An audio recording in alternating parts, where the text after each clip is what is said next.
Mm,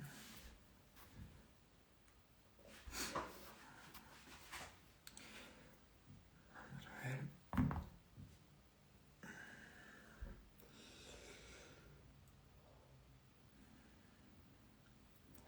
Vale, ya parece que estamos en directo. Hola chicos, hola a todos. Vale. Mm, No sé si se me escucha bien, chicos, si me podéis diciendo qué tal se ve, qué tal se escucha en el chat, os lo agradezco. Vamos a ver también si le mandamos la petición a Paco.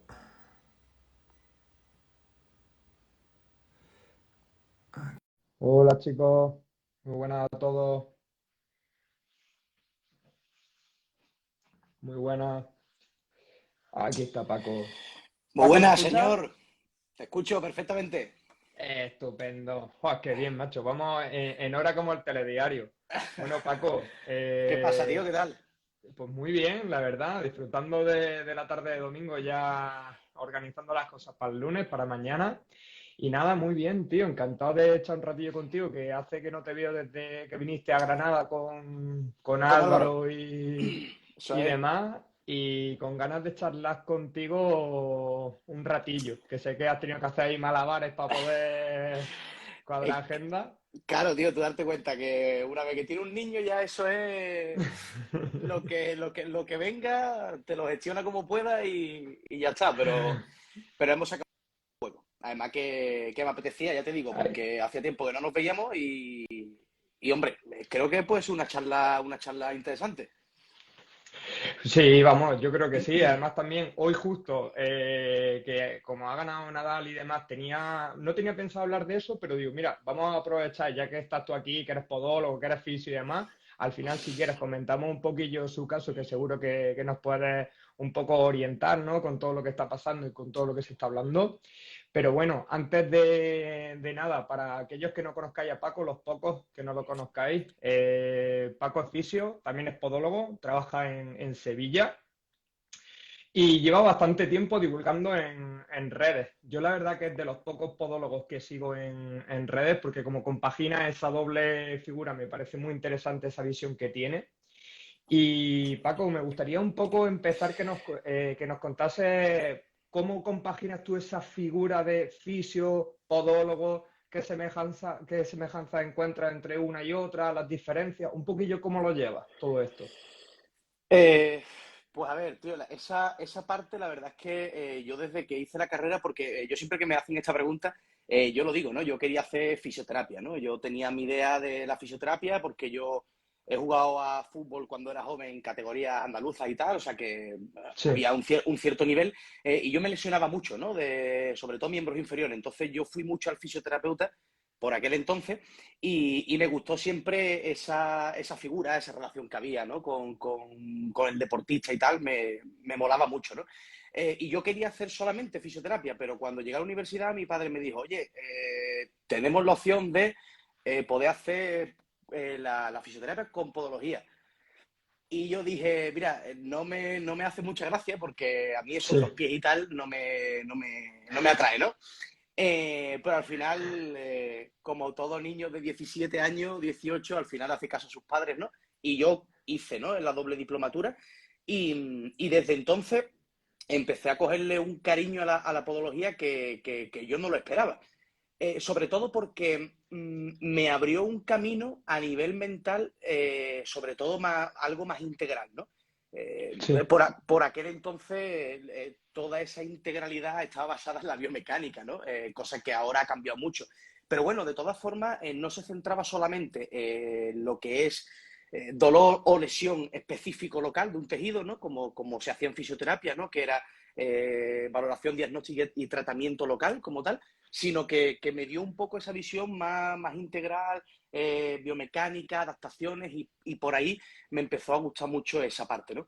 Pero a día de hoy, sinceramente, el único sentido que le veo es poder trasladar todo lo que se está forjando en la burbuja esta de dolor, ¿no? Y de neurociencia del dolor aplicada Sí. a pacientes con dolor, a esa parte de la podología, ¿no? Y sobre todo intentar trasladar esa visión que a día de hoy la podología no tiene, ¿no? Incluso muchos pacientes que padecen de dolor en miembro inferior y espalda tienen esa visión de que el pie tiene una implicación importante, ¿no? Pues también me gustaría llevar toda esa parte a ese sector concreto, porque no todo es el pie tampoco y no todo se soluciona con plantillas y bueno, es un poco, para mí tiene ese sentido, ¿no? A día de hoy, esa parte. Me parece súper interesante porque yo, de la poca experiencia que tengo con la podología, ha sido más respecto a la parte más biomecánica, ¿no? De fuerzas reactivas contra el suelo, cómo se Mm, pueden intentar modificar a través de las plantillas, que hablaremos un poquito de ello. Pero claro, tu figura es muy particular porque al fin y al cabo hace un poco como puente, ¿no? mm, Entre todo lo que se empieza a conocer en el mundo del dolor, que quizá estaba más alejado de la podología, que no tendría por qué, pero mm. es así y esa figura de fisioterapeuta, ¿no? Nos sirve como para trasladar todos esos conceptos. Y tú en tu día a día tienes tanto trabajo de fisio como trabajo de podólogo. Compaginas las dos profesiones. Exacto, yo compagino las dos perfectamente, pues se pueden compaginar. Yo lo que ocurre es que ya con los años y tal, pues tienes un paciente, un patrón específico de Sí, pacientes, ¿no? Que te viene. Normalmente yo tengo pacientes con dolor persistente, pero que está muy relacionado sobre todo eh, patologías o dolor de zona lumbar hacia abajo, más que nada, ¿vale? vale. Entonces, claro, esa combinación es bastante buena porque la gran mayoría de pacientes o vienen con dolor crónico como tal, o Hmm, vienen con dolor que vienen recomendados para que se le haga un estudio biomecánico o un estudio postural, ¿no? Entonces, vale. ya ahí, dependiendo del caso y dependiendo del tipo de paciente, pues ya tú tiras por un camino, tiras por otro, haces un proceso de educación en varios sentidos, ¿no? En fin, ya depende un poco del tipo de paciente, pero la combinación esa es, la verdad es que yo la llevo muy bien porque me sirve para dar visibilidad amplia a esos pacientes que vienen con la duda de si mi problema es del pie, si necesito Claro. pues unas plantillas y qué tipo de tratamiento necesito o tipo paciente, ¿no? Que viene, que se ha hecho ya 400 plantillas, ¿no?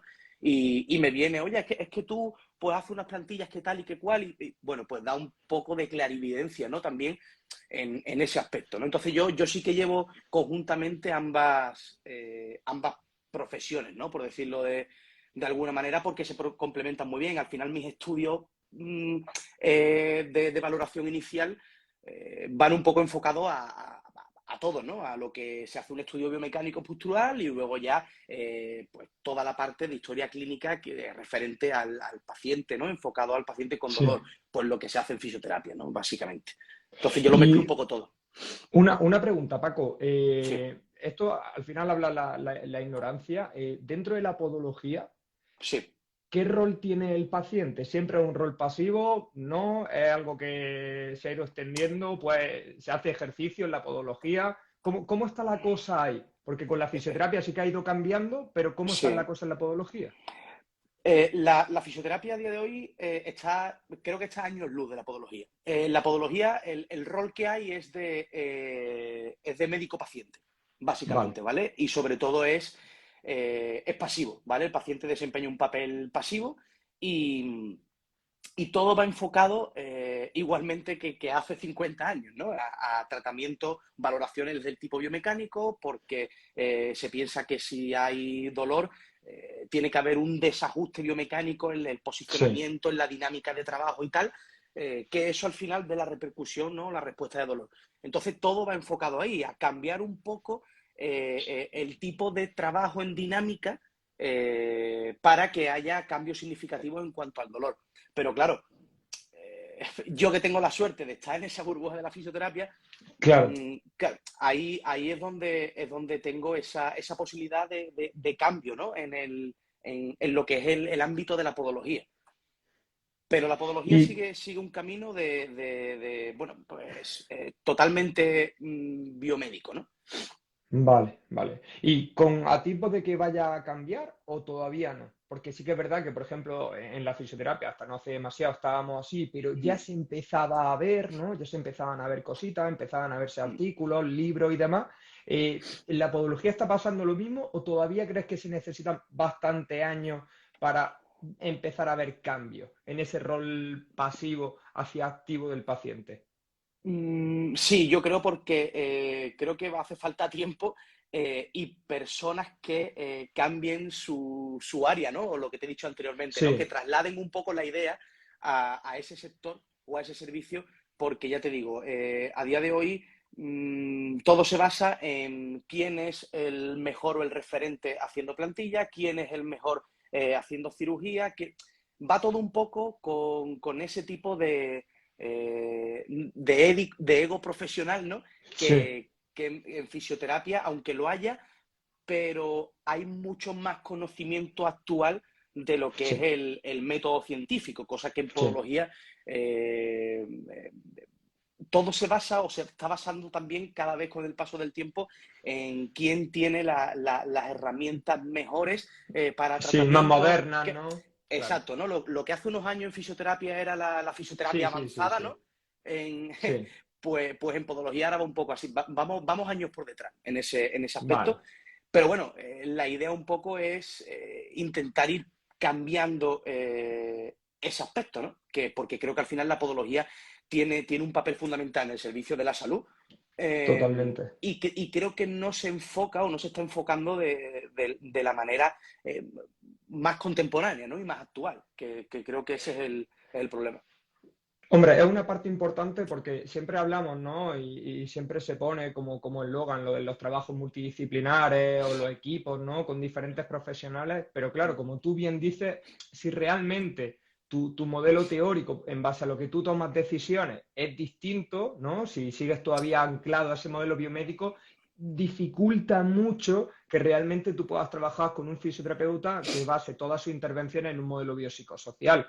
Entonces, figuras como Claro, la tuya ayudan, ¿no?, a hacer esa transición un poco de, oye, la podología tiene que avanzar en este sentido como lo están haciendo el resto de ciencias de la salud, porque si no llegará un momento que se estanque, ¿no? Que no mm, avance o que no pueda dar solución a problemas más complejos, como hablaremos, por ejemplo, ¿no?, de los síndromes dolorosos regionales complejos o exacto. del caso de Nadal, donde veremos que si hay una necrosis de un hueso, veremos a ver qué podemos hacer ahí, ¿no? Un Exacto. poco.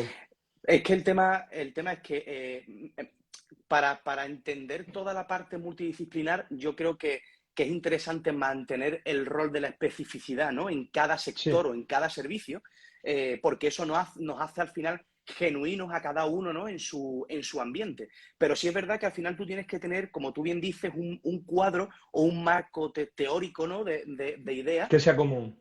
que sea común, porque si no, porque tú vas a tener pacientes al final que tengan problemas específicos del sector o del servicio. Y eso al Total. final, como profesional, tú tienes que saber, o sea, los profesionales no tienen por qué saber todo, yo creo que tienen que tener conocimiento de las diferentes especialidades, pero no tienen por qué saber de todo. Entonces, ahí está la especificidad, pero claro, luego necesita, eso es, ¿no? Un marco enfocado en la persona, ¿no? Como se dice ahora, un modelo biopsicosocial conductual, ¿no? Efectivamente. Creo que es necesario, porque yo hablando con compañeros, yo pregunto mucho y me preguntan a mí sobre cosas concretas y específicas de lo que es la podología, ¿no? O lesiones concretas en el pie, pero si tú tienes un enfoque diferente o tienes una comprensión de lo que son los sistemas complejos, diferentes o contrarios al del profesional que te pregunta, pues las respuestas no va a haber incongruencias, no van a casar, ¿no? Entonces, Sí, va a resonar al fin y al cabo y te va a llevar, ¿no?, a tomar decisiones distintas. Yo sí quería preguntarte, ya un poco más específico, claro, aquí, por ejemplo, la visión sobre las plantillas imagino que difiere mucho, porque es, digamos, como no, el gran reclamo que hay respecto a la podología junto con la cirugía podológica, pero claro, tener una visión distinta, un modelo distinto, hacer unas plantillas en base a un modelo biopsicosocial, imagino que cambia mucho.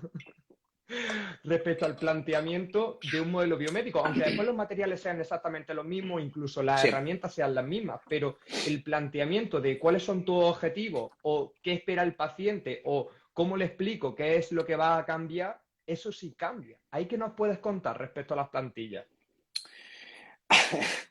Eso lo cambia todo, ¿vale? O sea, es que tú tengas un cuadro, un cuadro mental de atención al paciente biopsicosocial, en referencia a las plantillas lo cambia prácticamente todo, porque las plantillas están hechas en su teoría, ¿no? Más básica, sobre todo para modificar posiciones, para modificar un comportamiento del pie solo en dinámica y para cambiar presiones plantares. Por lo Sí, tanto, ahí hablamos que ahí interfiere un poco ese modelo biopsicosocial con el trabajo que se hace con plantillas, sobre todo biomecánicas, ¿no? Pero sí es cierto que a nivel de plantilla eh, hay dos tipos de pacientes, ¿no? Un paciente que sí tiene patologías orgánicas como tal. Nosotros identificamos las patologías orgánicas como patologías puramente estructurales, ¿vale? sí. Hablamos de procesos postquirúrgicos, pacientes con temas de úlceras, pacientes que tienen inmovilizaciones por artrodesis y tal. Ese tipo de pacientes Sí, sí que son más susceptibles a que puedan llevar un tratamiento prolongado con plantilla, porque al final tu objetivo no va a ser estimular sensorial o motóricamente áreas corticales, ¿no? Sino lo que va a sí, hacer simplemente es un trabajo puramente local, ¿vale? sí. Pero cuando tú trabajas con un paciente con dolor crónico, por ejemplo, que no hay evidencia de un problema en lo que es En los tejidos, ¿no? Como una talalgia o una metatarsalgia, una cosa así. exacto, o cuando la historia clínica no tiene congruencia con un daño, ¿no? En el tejido, ahí al final tienes que trabajar de otra forma. Y yo utilizo mucho las plantillas en el caso que lo creo necesario, dependiendo del paciente, como estímulo inicial y complementario para aumentar la velocidad y la calidad del proceso en base a esos objetivos que queramos conseguir. Esa es Sí, un poco con la premisa que yo utilizo las plantillas, ¿no? Y sobre todo también utilizo plantillas sensoriales, ¿no? Plantillas posturales que sí trabajan neuromuscularmente el pie. Va a cambiar un poco centros de gravedad, oscilaciones corporales y que tienen una finalidad de trabajo diferente al puro hecho biomecánico como tal, ¿no? sí, que ya no hablaríamos tanto de repartir presiones, cargas y demás, sino que hablaríamos de intentar promover la funcionalidad del paciente a través Exacto. de un tipo de plantilla u otro. ¿Y cómo lo explicas? Porque aquí sí que es verdad que yo encuentro muchas dificultades, ¿no? La gente viene con creencias muy importantes sobre lo que le pasa al pie, lo que tiene que Mm, hacer una plantilla, y me imagino que, claro, tú te ves en una situación de, por un lado, todo lo que vas sabiendo sobre la parte del dolor y ahora cómo le sí, explico yo al paciente por qué la plantilla le puede ayudar más allá de intentar repartir carga. claro. Esto es un tema complicado porque al final entramos en cómo tú haces un proceso de comprensión y de educación con el paciente que tienes delante. Al final pasa un Claro, poco lo mismo que cuando el paciente viene con una lesión, viene con un dolor creyendo que tiene un daño, ¿cómo le explicas tú, siendo fisio, a ese paciente que realmente el dolor no está asociado a daño a ese o que daño, ¿no? exacto, o que Claro. ese daño, pues, por historia natural se ha recuperado y tal, y ya hay, digamos, como que un dolor residual, ¿no? Asociado al sistema nervioso central. Pues, al final con las plantillas pasa un poco lo mismo. Yo lo que intento siempre es que el propio paciente se dé cuenta, de alguna manera, del por qué no necesita de esas plantillas en ese caso concreto. Al final Claro. yo utilizo mucho la parte de hacer preguntas y que el paciente por sí solo, Vaya digamos, encontrando la respuesta, ¿no? vaya encontrando respuestas, ¿no? Y realmente tú lo que estás ahí provocando, digamos, es un proceso de entendimiento y de comprensión de que el paciente entienda qué es lo que está ocurriendo realmente, por qué necesita trabajar con un tipo de terapias concretas o un proceso digamos, pues activo, ¿no? O más enfocado Sí, a la parte más conductual de aprendizaje, ¿no? Y de comportamiento que un trabajo específico de, oye, vamos a cambiar las presiones del pie o vamos a intentar que esta forma del pie cambie para que tú no apoyes con esta y tal y cual. Porque claro, al final sabemos que tanto el pie como cualquier estructura van cambiando constantemente, tienen una variabilidad de movimiento muy grande y todas esas variaciones normalmente vienen por procesos de adaptación que podrían ser naturales y la mayoría lo claro, son. Lo que ocurre es que, claro, tengo problema en el pie, ¿qué es lo que primero hago? Me hago un estudio mecánico porque seguramente necesito unas plantillas. totalmente. Como si Entonces, fuese una radiografía. O sea, a ver qué encuentro, claro, ¿no? claro, y eso no Si tiene me duele, sentido. algo tengo que encontrar. Claro, claro, y eso al final no tiene sentido porque tú dices, vale, el paciente que viene con fascitis plantar, ¿no? Una patología que es muy típica, ¿no? En consulta. Sí, Vale, ¿desde cuándo tiene la fascitis plantar? Vale, pues la tengo desde hace 4 meses. Vale, perfecto. ¿Anteriormente has tenido problemas en el pie? No, la verdad es que no he tenido ningún problema. Vale, entonces, ¿por qué crees que necesitas plantilla para cambiar tu forma de pie? Si claro. nunca has Antes no tenido tenía problemas. ningún problema, ¿no? Habrá que buscar el por qué mm, de que resurja, ¿no? Un dolor o una patología de estas categorías hace 4 meses. Claro. Y a partir de ahí, pues bueno, es un poco un proceso del que hacemos nosotros de educación, ¿no? A mí Eh, un aspecto que me parece interesante, que no sé si se toca en la podología o no, yo creo que al igual que pasaba en la fisioterapia, ¿no? Siempre se ha tendido a fomentar la evitación del paciente frente al estímulo que provoque o que parezca que provoca dolor, ¿no? Que nosotros lo asociemos con el dolor. Y vamos a hacer una plantilla para evitar pisar con el quinto meta, pero ¿se claro. pueden utilizar para lo contrario? Es decir, ¿se pueden utilizar para exponer al paciente a una mayor presión en una zona determinada? O sea, ¿eso también se hace o todavía la podología no ha llegado a ese punto? Eso no se hace. Vale, Eso no vale. se hace porque, pero tiene una explicación muy sencilla. Cuando tú tienes dolor en una zona del pie, o en Sí, cualquier otra zona, ¿no? Pero si tienes una zona de dolor en el pie, el pie por mecanismo natural de protección lo que va a intentar de manera natural es evitar el contacto en esa zona. Si tú pones sí, una plantilla que aumente la exposición en esa zona, lo que va a hacer el pie es huir aún más de esa zona. Por lo tanto, al final sí, sí, estás sí. haciendo... Incrementando un eh, poco, ¿no? Esa conducta de evitación. exacto, al final estás Vale, oliéndole vale, un vale. poco la marrana porque es lo que se suele hacer, ¿no? Si yo Sí, tengo dolor, lo que hago es modificar el pie y le meto más arco o lo desplazo hacia algo porque el pie está muy cabo, pero al final tú estás acercando el suelo a esa zona ya. sensibilizada, ¿no? A esa zona irritable. Por lo tanto, por puro mecanismo fisiológico, va a hacer un proceso mayor de evitación. Vale, Entonces, vale, el vale. mecanismo adaptativo o maladaptativo ya en este caso va a ser mucho más pronunciado. Y No, eso sí que... yo me lo Dime, llevaría al dime. final como todo, me lo llevaba como al ejercicio, ¿no? Un poco de, vale, al principio podemos intentar como que no te expongas de manera tan importante, pero al final el objetivo poco a poco tiene que ser que tú apoyes con normalidad, entendiendo la normalidad como tú lo harías antes o como se suele hacer de media, ¿no? Y por eso te lo quería preguntar, porque digo, mira, a lo mejor Claro, esto es una paja mental nuestra. porque tú darte cuenta que, claro, es como tú bien dices, ¿no? Tú tienes que hacer un proceso de exposición para tú normalizar ese tipo de funciones y ese tipo de mecanismos. Sí, Pero claro, con la plantilla eso no lo estás haciendo de forma natural, porque al claro, final tu idea, o sea, no estás normalizando. Tu idea, o mi idea con las plantillas, por ejemplo, es que esa persona concretamente, en el caso de que le ayudara a estimular externamente con las plantillas, no fuesen para siempre. Es decir, claro, sería quitarlos. Claro. durara un proceso, un tiempo, ¿no? De normalización. Esa es la clave. De la otra forma, si tú utilizas eso para hacer una exposición gradual e intentar normalizar, eh, al final no estás consiguiendo normalizar, porque Claro. El objetivo es quitarlo al fin y al cabo.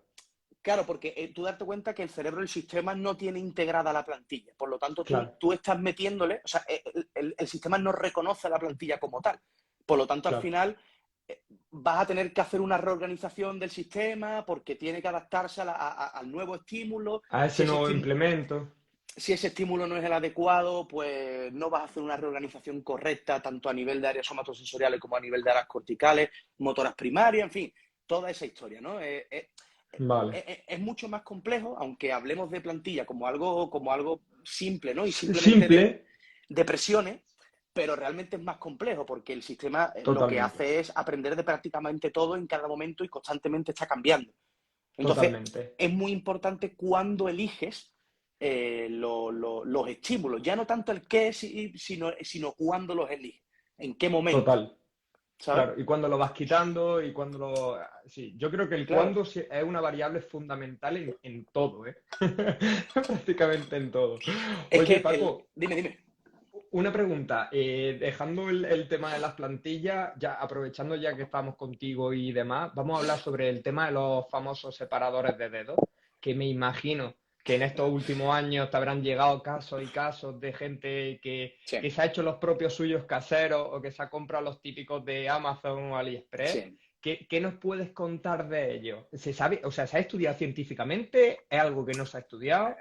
Eso, tú darte cuenta que la podología y el estudio sobre pies o dolor de pie, este tipo de cosas, la podología es que no lleva mucho más de 50 años, ¿sabes? En activo como tal. O sea, Sí, los primeros podólogos eran callistas, o sea, que imagínate, ¿no? Entonces, claro, hay muy pocos estudios referentes a lo que es el pie en cuanto a dolor. sí, Hay muy poco. Pero el tema de los separadores de dedos, mmm, yo realmente siempre que alguien me pregunta, el único consejo que le puedo ofrecer es, si vas a utilizar los separadores de dedos, utilízalo cuando hagas un trabajo activo. Es decir, cuando tú, por ejemplo, vayas andando descalzo por casa, cuando tú quieras a lo mejor hacer un entrenamiento, lo hagas descalzo y puede ayudarte los separadores de dedos, pero no tiene sentido utilizar separadores de dedos todo el día, aunque estés en reposo o tú vayas con un zapato que te restrinja, ¿no? Esa movilidad, porque realmente entonces estaría funcionando como una órtesis sí, sí, sí, normal sí, y sí. corriente. Y una órtesis al final lo que sabemos es que es pasiva. Entonces, si tú vas a utilizar los separadores de dedo, utilizado cuando vayas a hacer un trabajo activo. ¿Crees que se han sobreutilizado o se han dado más importancia de la que realmente pueden llegar a tener en un tratamiento? Porque yo prácticamente lo veo como en todos lados, ¿no? Parece que ya si no los llevas entrenando descalzo es que no estás haciendo bien las cosas, pero el cambio ha sido muy rápido realmente. Sí, Entonces, no sé si ha ocurrido como con otras muchas, por ejemplo, también pasó con el kinesiotape, ¿no? Que pegó ahí una sí. explosión y ya parecía que si no le ponía el kinesiotape al deportista o a la persona no se iba a recuperar nunca. Me da un poco la misma sensación desde la ignorancia con los separadores de dedos. Sí, yo es que para mí realmente yo no lo veo necesario. Al final, todo esto, este tipo de materiales, pues son como una estrategia de marketing, ¿no? Al final lo Sí, vemos, ¿no? Al final te los puedes hacer caseros, ¿no? Siliconas y tal, los puedes comprar en farmacia, pero realmente yo creo que van más por la idea de ese marketing, llévatelo todo al pie minimalista, al sí, pie supernatural, cambiar la forma del pie con una pala anterior mucho más ancha, ¿no? Y tal. Es cierto que tiene muchos beneficios biomecánicamente y posturalmente hablando y a nivel sobre todo también cortical, ¿no? Porque lo que hemos hablado antes, ¿no? Por esa identificación de posicionamiento del pie y de especificidad de trabajo, ¿no? A nivel del pie. Pero eso lo puedes conseguir realmente trabajando. trabajando, pero ya no trabajando haciendo trabajo específico como tal, Sí, sí, sí. sino caminando simplemente con el pie descalzo. Si tú haces un entrenamiento funcional, pues hazlo descalzo. O sea, yo creo que se pueden conseguir los mismos beneficios de esa forma que metiéndole un trabajo súper específico al pie, dedicándole mucho tiempo que a lo mejor no tienes para hacer trabajo individual de dedos, ¿no? Oye, que si lo puedes hacer y lo tienes, Genial. bien, perfecto, pero que si no, tampoco es algo súper necesario. Además, el problema del tema del minimalismo ha ido un poco evolucionando y ha cogido referencia al pie del bebé para hacer una comparativa con el pie adulto, ¿no? Sí, como Eh, el ideal, ¿no? Que se debe claro, buscar. pero claro, es que eso está tan lejos de la realidad que realmente no es así, porque al final, según nosotros nos vamos creciendo, ¿no? Pues vamos adaptándonos, vamos cambiando El pie en va función de las aprendiendo, circunstancias. claro. El pie va cambiando, lógicamente. Sí es cierto que si a lo mejor lleváramos un tipo de zapato un poquito más ancho y tal, pues a lo mejor no llegaríamos a esos pies tan cerrados, ¿no? Como ahora, ¿no? Pero tampoco lo tenemos a 100% seguro de que eso sea así.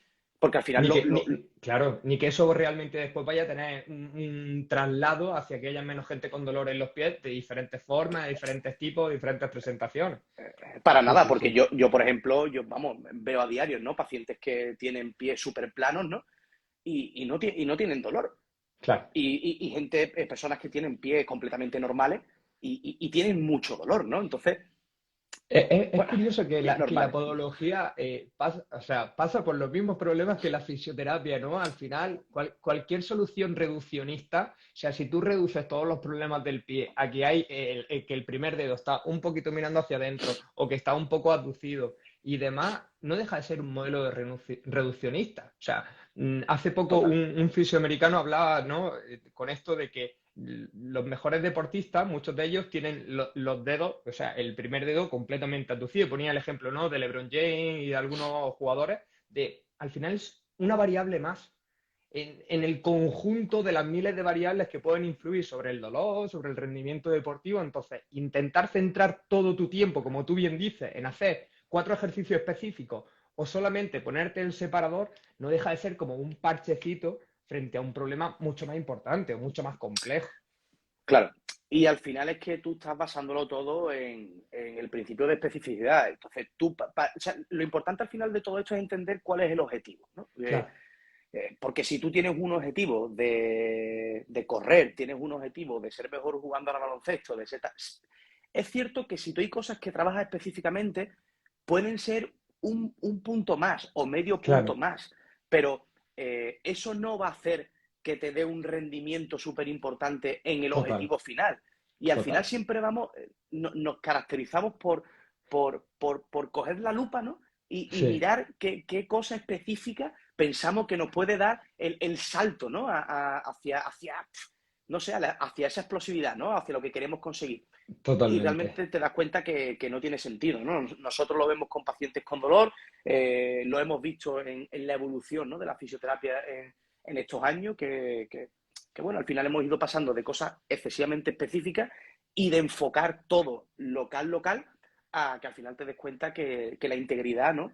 Y los objetivos son mucho más relevantes que lo específico, ¿no? Totalmente, totalmente. Claro. Imagino que también os pasará, bueno, o dentro de la podología pasará lo mismo con el tema de las zapatillas, ¿no? Y el marketing de las mismas. O sea, se me está viniendo a la cabeza las zapatillas de Nike, ¿no? Con Kipchoge, que, bueno, se armó un revuelo con lo de las microperlas estas que te Sí, iban catapultando, tal y cual. Al fin y al cabo es intentar dar una solución muy simple, extremadamente simple, a un problema extremadamente complejo como es correr una maratón por mm. debajo de 3 minutos. O sea, es Sí, es que que, es claro, surrealista.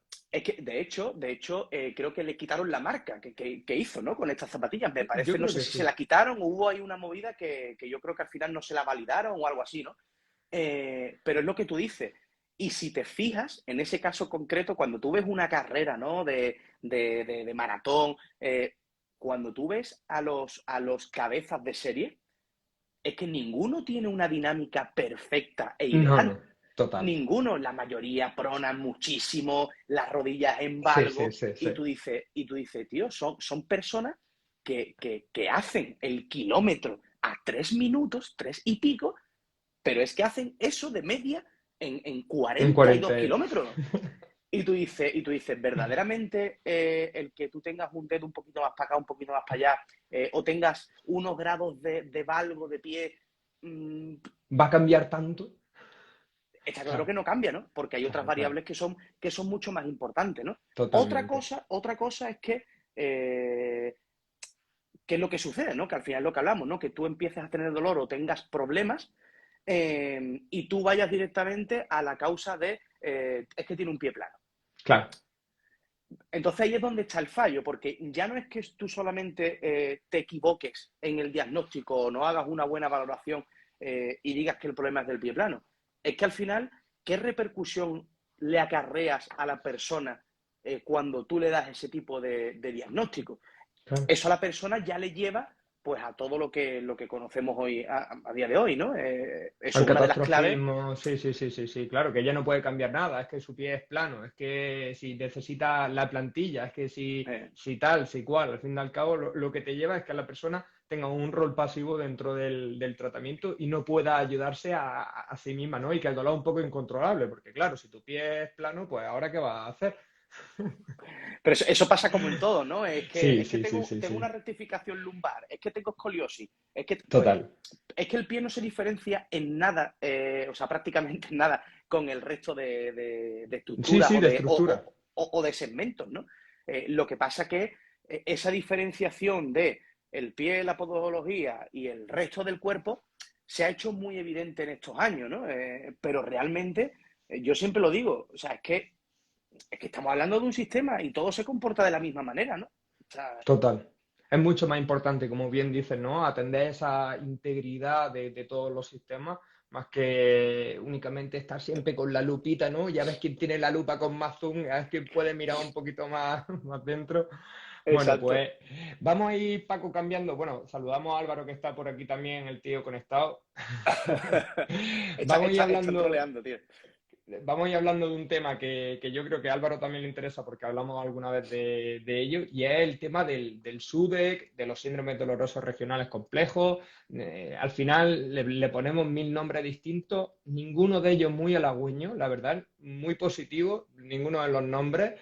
Y para comentarle un poco y así, ya que nos puedas comentar tu experiencia, al final es gente que muy probablemente haya estado inmovilizada, aunque no siempre tienen que estar inmovilizados, pero se caracterizan por tener una lesión, el dolor permanece durante mucho más tiempo de lo que los procesos normales de curación de los tejidos podrían Mm. explicarlo, ¿no? Podrían justificarlo, y además se acompaña de otro tipo de signos y síntomas, como son pues, cambios en la piel, inflamación, cambios de coloración, picor, un conjunto, un pack, ¿sí? ¿Qué experiencia tienes tú con estos pacientes y un poco cuéntanos cómo los manejas, cómo lo sueles hacer? A ver, ya cuando una patología o un problema tiene tres nombres diferentes, ya eso te tiene que hacer pensar de que fácil no es, Sí. ¿vale? Y que tiene más pinta de complejo que otra cosa, ¿no? La distrofia simpático refleja, ese nombre para mí es muy significativo, ¿no? Porque el comportamiento que tiene la patología se asocia mucho a una activación mantenida en el tiempo y exagerada del sistema simpático, ¿no? El sistema Sí, simpático hace referencia a, o actúa sobre todo, su función es empezar a funcionar cuando hay un peligro inminente, ¿vale? sí, prepararnos, Eh, ¿no? Un poco para un peligro.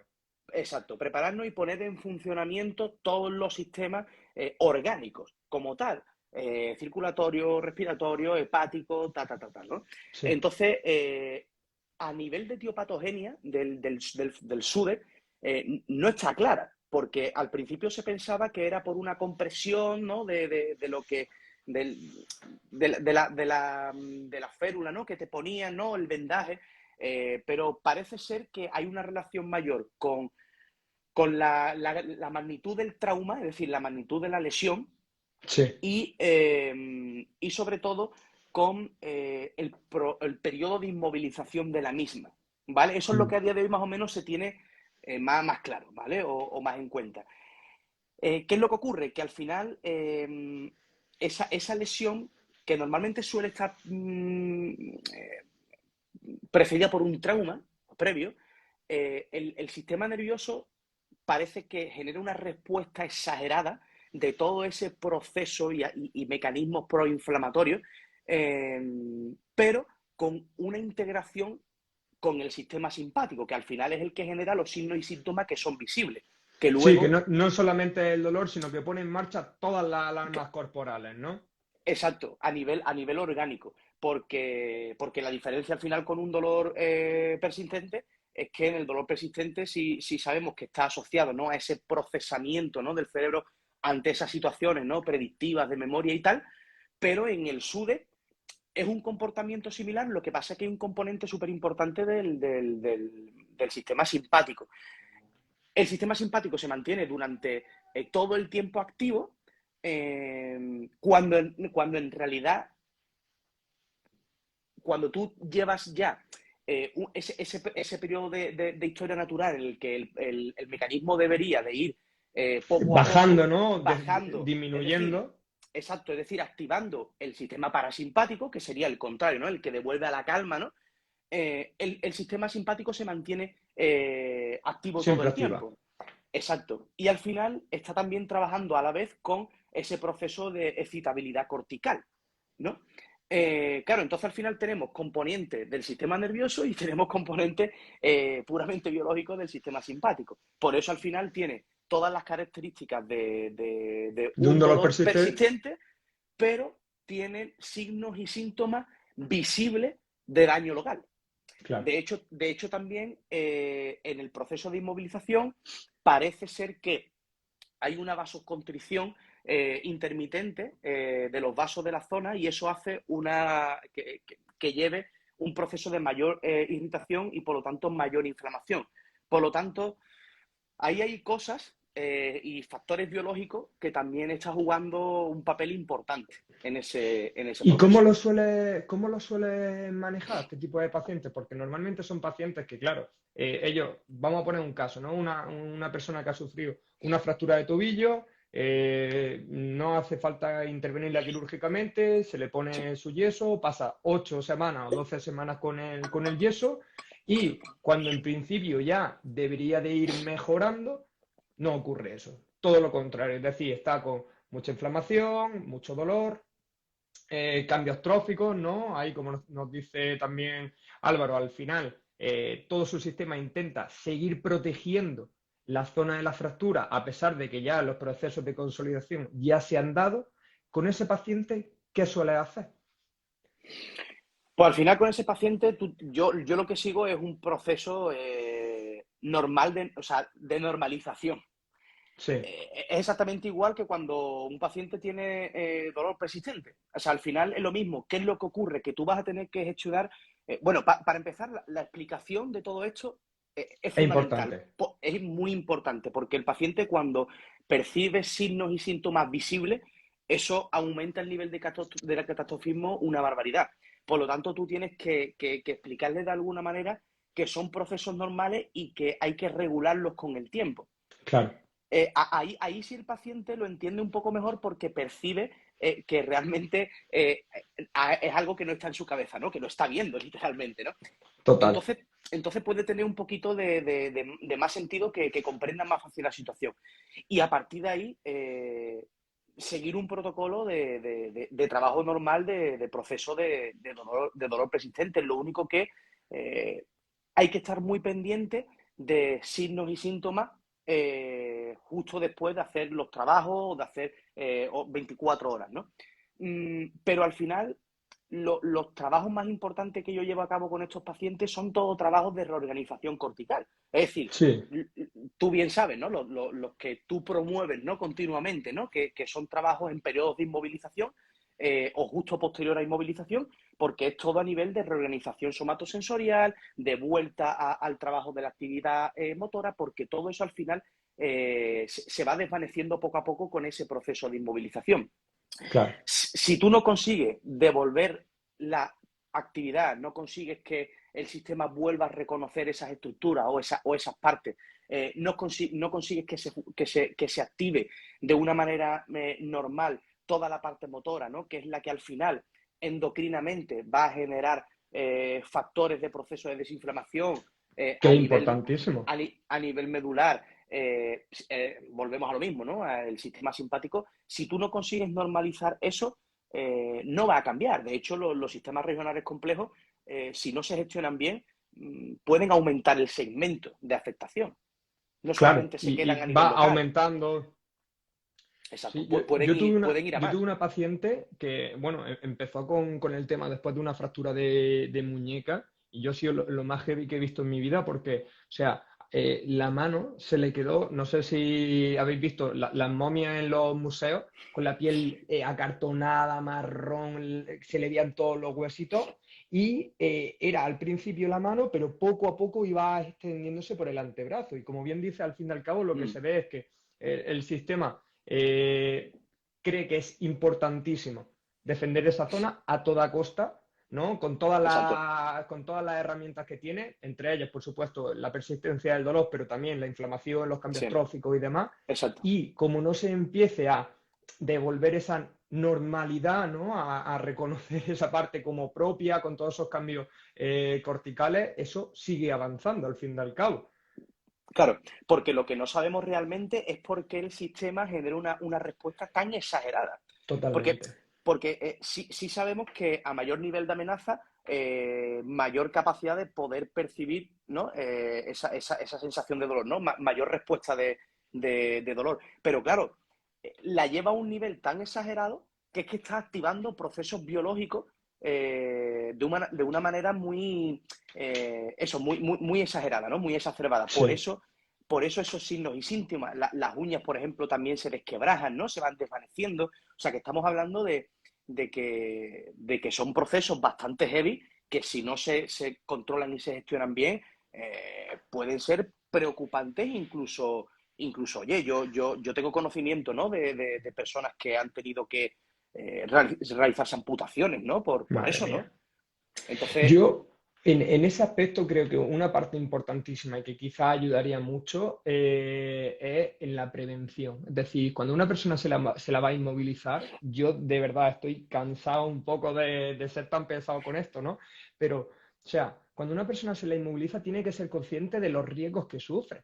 Es mm, decir, nuestro cuerpo se adapta y se desadapta y no es a la misma velocidad, es decir, nuestro cuerpo en cuanto se inmoviliza empieza a cambiar. Muchas veces el resultado que se tiene de la mm, inmovilización de una fractura puede ser este, que es el peor de todos, ¿no? sí, Terminando, como tú dices, incluso en una amputación, pero todo eso podría cambiarse si desde un poco la atención primaria o las emergencias, que muchas veces son las que se inmovilizan, ¿no? Después de una lesión aguda, se derivase al fisioterapeuta y demás, un poco para esa guía o ese proceso un poco de inmovilización de qué es lo que tiene que hacer el paciente, ¿no? mm, Habría que cambiar ya un poco esa visión de que el paciente está inmovilizado, no hace nada hasta que se le quite mm, la inmovilización. No, no, no, es que realmente tienes que hacer cosas. mm.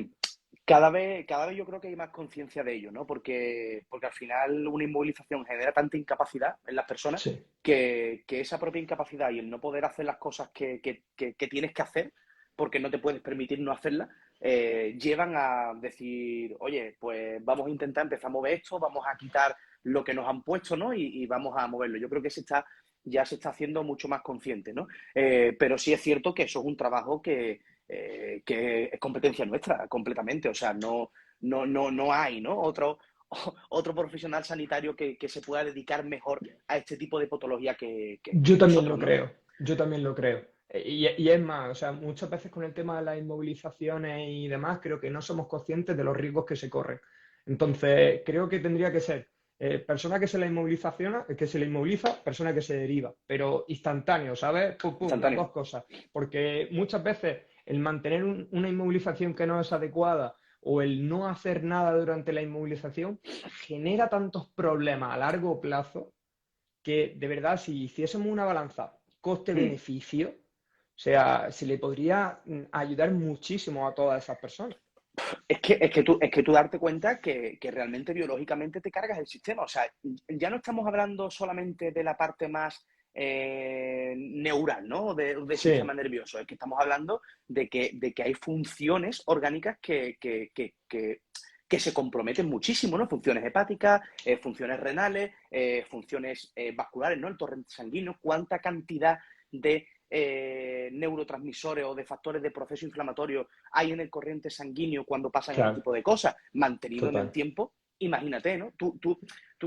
Eso me recuerda mucho a los procesos de estrés, ¿no? En el estrés Sí, hay tres tipos o tres fases hormonales, ¿no? Por las que pasa normalmente una persona, ¿no? Una cascada hormonal primaria que es de pura supervivencia, es decir, actúo cuando hay ese proceso de amenaza inminente, ¿no? De peligrosidad. Otra Sí, cascada que viene justo a minutos y horas posteriores, que es la que realiza una limpieza de esa primera fase hormonal. Y luego una tercera, que es la que te prepara por si hay un evento futuro próximo de peligrosidad. Pues tú imagínate que el sistema esté constantemente generando hormonas claro, de la tercera fase, que te está preparando constantemente porque tiene peligrosidad constante. Ya no estamos claro. hablando solamente de la parte del sistema nervioso, ¿no? A nivel informativo, sino estamos hablando de que hay funciones hepáticas, funciones renales de todo tipo que se ven alteradas en el tiempo. Y la única solución que dan es medicación, trabajos pasivos, electroterapia, no sé qué. Y tú dices, claro, si un sistema se mantiene así en el tiempo, va en decadencia, porque al final estás perdiendo procesos de inhibición cortical que son muy importantes para normalizar, ¿no? Todo esto, al final te estás quedando con una persona que se queda prácticamente en stand-by. ¿Qué capacidad No, tiene no. esa persona para remontar luego, ¿no? Y normalizar el sistema, que es de lo que estamos hablando. Que ese es uno de los grandes problemas que tenemos, ¿no? De que cuando una persona ya parece que se ha desarrollado por completo ese SUDEC, oye, ¿realmente cuál es la probabilidad de devolver a su sistema a la fase o al estado anterior? Porque muchas veces no es posible. O sea, y es algo que tenemos que aceptar también los Mm, profesionales, de que no todo el mundo con un síndrome doloroso regional complejo se va a recuperar como tal de volver a su vida anterior. No lo sabemos realmente. claro. Entonces, si podemos prevenir que ocurra, yo creo que ahí es donde tendríamos que intentar destinar como los mayores recursos, ¿no? Por aquí estaba viendo que estaba conectado Roy Latuch, que es uno de los grandes impulsores junto con su grupo con el tema de la terapia espejo, la imaginería motora o la observación de acciones, que son herramientas sencillas que se pueden aplicar fácil y que te ayudan muchísimo durante un periodo de inmovilización para evitar que se dé esta situación Claro. en ese sentido. Es que de hecho a día de hoy, en ese periodo de inmovilización, es que no hay otras herramientas mejores que esa. O Claro, sea, es que no las tenemos. O sea, hablando claro, ¿no? Es lo que tenemos, ¿no? Más factible y que además total. funciona. Porque cuando tú tienes ese proceso eh, complejo mantenido en el tiempo, todas tus habilidades, tanto cognitivas como perceptibles, ¿no? Y autonómicas, se van deteriorando. ¿De qué manera tienes tú para acceder ahí, modificar ahí? Pues son ese tipo de terapias, ¿no? Y además que Sí, está totalmente evidenciado que son las que mejor funcionan en procesos de inflamación y yo las utilizo muchísimo, aunque no haya este tipo de signos y síntomas en el SUDE, las utilizo mucho para pacientes con dolor, ¿no? Complejo o crónico sin más, ¿no? Que sí, no sí, tengan sí. un SUDE concreto. ¿Por qué? Porque en fases iniciales son necesarias, ¿no? Por recuperar todos esos mecanismos y todas esas representaciones. Totalmente. Y Paco, para ir cerrando un poco la charla, que llevamos ya casi una horita aquí dándole al pico, hay un par de preguntas que me gustaría hacerte. La primera de ellas es si alguien está estudiando fisioterapia o está estudiando podología o tiene pensado estudiar algo de ciencias de la salud, ¿tú recomendarías estudiar ambas carreras? Sí, no, ¿y por qué? Bueno, es cuestionable a día de hoy lo de meterte a estudiar una carrera, ¿no? Eso para empezar por ahí, Para ¿no? empezar. Para empezar por ahí. Pero bueno, si ya te metes porque te tienes que meter, ¿no? Eh, mm, yo, yo optaría por la opción de doble diplomatura. Es muy interesante, ¿eh? Es muy interesante porque te abre una visión que solamente con una de ellas te pierdes cosas de la una y cosas de la otra. Sí es cierto que va a depender de lo que te guste, ¿no? Y a lo que te quieras dedicar un poco, ¿no? Yo ya mi objetivo más principal es el que te he dicho al principio, ¿no? Es el de trasladar toda la esfera de la fisioterapia a la podología, que eso es algo que me gustaría. Pero bueno, al final es cuestión de cada uno. A mí me parece interesante, no creo que sea fundamental, porque a día de hoy la mayor parte de conocimientos que tenemos son extrauniversitarios, es decir, fuera, Sí, fuera de la carrera, por lo tanto a día de hoy te puedes formar de una manera sencilla y prácticamente gratuita casi. Pero bueno, es bastante interesante por el que no sepa un poco por dónde tirar, si tiene la opción, es Vale. factible. Y como última pregunta, ¿algún consejo que le daría a alguien que está empezando a trabajar como podólogo o como fisioterapeuta a la hora un poco de pues su formación, de trabajo? ¿Algún consejo que a ti te hubiera gustado recibir cuando empezaste? Uf, esta es una pregunta complicada, ¿eh? Eh, Primero, a mí me hubiese gustado mucho tener la capacidad que tengo hoy o tener la conciencia del camino a seguir una vez terminado la universidad. Es decir, Vale, todo lo que yo he leído, todo lo que me he informado, todo lo que he podido aprender, ¿no? De otras personas, ¿no? O de otros referentes, todo eso para mí ha sido súper importante para yo entrar en este mundo, ¿no? Actual de lo que es la fisioterapia y el modelo biopsicosocial. Así que mi consejo es, hagas lo que hagas, fórmate mucho después, pero fórmate autodidácticamente, que me parece mucho más importante que buscar cursos concretos de herramientas específicas. Eh, totalmente. Cuestiónate muchísimo, o sea, porque te tienes que cuestionar, si no al final no avanzas, te quedas estancado, ¿no? En las mismas cosas de siempre. Y, y relaciónate y acércate a gente que piensen por un lado contrario a ti, porque eso también te va a ayudar a que tú te cuestiones todo lo que tú sabes, ¿no? Sí, Eh, y por otro lado también relaciónate con gente que tú veas que son eh, gente no importante, pero sí que llevan unas vías, ¿no? Científicas que vayan encaminados, ¿no? Un poco hacia lo que va marcando la actualidad, ¿no? Para mí eso es importante. Y preguntar mucho. Preguntar mucho. Si hay duda, me, preguntar. me- me parece importantísimo eso, ¿eh? Que si hay duda, que al final, ¿no? Nosotros estamos aquí expuestos, ¿no? En las redes sociales y tal, y parecemos semidioses, pero en realidad no somos nada, ¿no? Y muchas veces me da con la cosa de que la gente pues tiene miedo a preguntar, ¿no? Y yo le digo, oye, Total. no pasa nada, pregunta, tío. Si al final somos como tú y como yo, que yo en lo que te pueda ayudar te echo una mano. Lo que no sepas, pues no sé, ¿no? Pero que no se quede con la cosa de preguntar siempre. Yo, y ya cerramos con esto, hay una frase por ahí, no sé de quién es, que dice que preguntar es sinónimo de que se piensa. O sea, yo lo tengo claro, tío. Lo tengo claro. O sea, yo pregunto, es más, aprovecho un poco esta charla, aparte de por pasar un buen rato, para preguntar, para aprender, para Hmm. un poco compartir. Y animo a toda la gente que lo haga, tío, que de verdad, por preguntar, nadie te va a decir absolutamente nada. Y si te responden mal, es que realmente no has preguntado a la persona correcta. Y ya está, no pasa nada, no Pues pasa absolutamente nada. Entonces, que se anime la gente y que pregunte lo que quiera. lo normal es que nadie te vaya a decir que no. ¿No? Claro, Eso es lo normal, ¿no? Y sobre todo cuando son preguntas de interés, que al final esas preguntas tú también te las replanteas, ¿no? total, Y yo muchas veces doy gracias a mis pacientes porque son los que me enseñan día a día. Y si tú son pacientes, ¿no? Que tienen su problema y su historia y no tienen mucha idea, pues al final me ayuda mucho, ¿no? A aprender de ellos. Pues esto igual, nadie te va a decir que no por hacer una pregunta que se pueda replantear ambos. Creo que está bien eso. pues nada, Paco, tío, un abrazo.